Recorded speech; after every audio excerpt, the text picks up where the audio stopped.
Welcome to Jobbed Out, the wrestling editorial that reminds you that before 2007, drawing number 30 was a death sentence, not a blessing.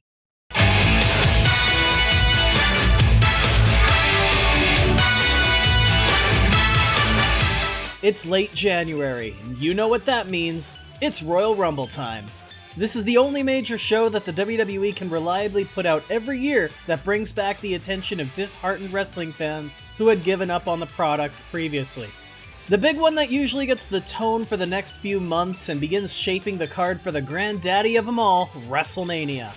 I love the Rumble, though in 35 years I'm not sure I've ever found a wrestling fan who didn't love the Rumble. A unique match concept with lots of entrants and cool spots and appearances from members of the roster who you don't see enough of or forgot still had jobs. But most importantly, surprises. Surprises galore. From the fact that it's harder to actually predict a Rumble winner, usually, to what blast from the past is going to make their way down the ramp. It's a spectacle. Hell, the last public event I attended before, happened, was Royal Rumble 2020, in a bar, at a watch party, getting loaded on $4 beer and wings, waiting to see who would be the one to take out Brock Lesnar. We were not a disappointed bunch. Back to the point though. Later today, WWE Backstage is set to make its return to FS1 as a one-off to promote the Rumble, featuring Booker T, who has a song named after him that will be performed at the Rumble by Bad Bunny, Saraya, Twitch streamer who somehow managed to escape the wrath of Vince McMahon and his third-party platform policy, and Renee Paquette, now an author and one of the 2 WWE employees confirmed to have been pinned by AEW stars in the last year. That was crude, I apologize. Anyway, the selling point of Backstage is that if you tune in to FS1 later today, you're gonna find out which male superstars will be starting off the Rumble match, as well as its own bonus match to determine who gets number 30 in the Women's Rumble, Natty Neidhart versus Tamina. Ooh!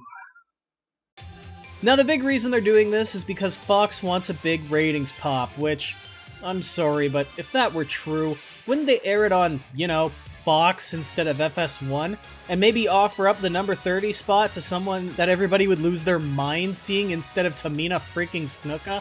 Regardless, I'll update the video's description afterwards to let you know who drew that number. For now, though, that's not the point I want to talk about here. Maybe it's because I'm an old fan, but I like the surprise element of the Royal Rumble. I like forgetting who's left and racking my brain trying to figure out who the next entrant's gonna be. I like turning to my buddy, shout out to Ryan Koch, and going, hey, told you so.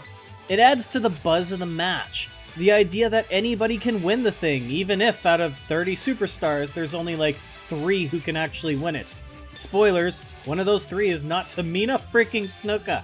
And because of that realization, fans need a big pop at number 30. Because they've already been watching this match for nearly an hour, you gotta have somebody with big fanfare to energize that room as you approach the end. Not somebody like fucking Ziggles. But for every Ziggler and Mysterio though, we have had a Trish or a Triple H where the surprise was warmly welcomed and basically offered a cherry on top of one of wrestling fans' favorite annual treats. And I know this concept of announcing spots isn't new. Hell, I remember back in '99 when we knew who number 1, number 2, and number 30 were a week before the show. But there was a gigantic storyline around that made the concept work. Occasionally they'll have that, like when Roman had to defend his title from number 1, or Brock's big Ultimate Challenge last year. They were the main story of the match, so there was value in knowing ahead of time that they were going to be number 1. Other years, though, if they told you, hey, by the way, Miz and R-Truth, number 1 and 2, I'm gonna tell you, who gives a shit? Just think about how awesome it was when AJ Styles debuted, or when Kevin Nash came back. Yeah, we had already known there were rumors because of where they were wrapping up prior, but if they had told you the Saturday before the Rumble that those guys were popping in, would it have been as special? I don't think it would. If there isn't a gigantic overarching storyline that's bigger than the Rumble match itself, then you don't need to tell us who's in what spot. It just detracts from the element of surprise, which is the best part of the Rumble match. Don't make number 30 public, make 30 impactful. Make it a big deal and you won't have to tell us that it's a big deal. Oh damn, I think I just summed up what's wrong with WWE's commentary too, Maggle. Now with that said, this is all just my opinion, and I do want to know what you think. Do you prefer the surprise element when it comes to the Royal Rumble entrance? Or does knowing who's in and where help you make the decision to buy or watch it? Who do you want to see in those spots, and who are you betting to win each of the Rumbles? And don't say Tamina Snuka. Anyway, let me know in the comments section, and be sure to subscribe to the channel for more, because I want you to be a part of the conversation too. For now though, I better get my shoulders off the mat, so I want to thank you for tuning in to Jobbed Out. I'll catch you next time.